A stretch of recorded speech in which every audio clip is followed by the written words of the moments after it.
बात करते हैं उस चालीसा की जिसके पाठ से कुंडली के राहु केतु दोष शांत हो सकते हैं और हर तरह का दोष भी समाप्त हो सकता है। कौन सी है वो चालीसा, आइए जानते हैं। तो पंडित जी, राहु केतु का दोष समाप्त हो जाए उसके लिए कौन सी चालीसा का पाठ करें दर्शक? देखिए, भैरव चालीसा में महाकाल की महिमा का वर्णन किया गया है। भैरव चालीसा का पाठ करने से घर में मांगलिक और शुभ कार्यों में वृद्धि होती है। भैरव चालीसा का पाठ करने से भय से मुक्ति मिलती है। भैरव का अर्थ ही होता है जो भय से मुक्त करे वो भैरव, जो भय से मुक्त करे वो भैरव। नकारात्मक ऊर्जा, बुरी नज़र, तंत्र मंत्र टुटके का प्रभाव, जादू टोने का प्रभाव अगर खत्म करना है तो भैरव चालीसा का पाठ शुरू कर दीजिए।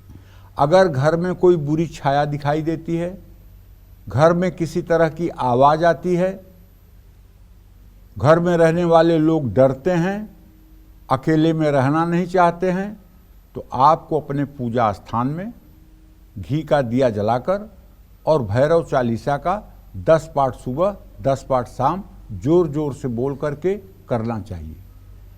और आपको ध्यान क्या करना चाहिए कि एक 12 वर्ष का सुंदर गौर वर्ण का बालक है जिसने बाघंबर पहन रखा है, जिसके गले में नाग है और जिसके हाथ में सोने का, दाहिने हाथ में त्रिशूल है और दाहिनी तरफ सफ़ेद रंग का कुत्ता है, बाईं तरफ काले रंग का कुत्ता है और बड़ा तेजोमय खड़ाऊं पहने हुए, त्रिपुंड लगाए हुए वो बटुक भैरव हैं। बस उनका ध्यान करके और आप चालीसा पढ़ लीजिए।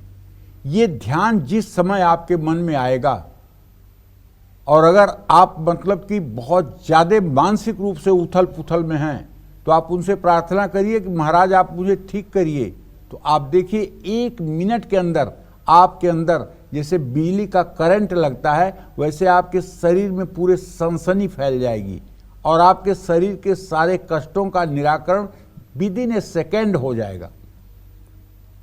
यात्रा से होने वाले हर कष्ट को कम करते हैं भैरव। भैरव अकाल मृत्यु के भय को नष्ट करते हैं।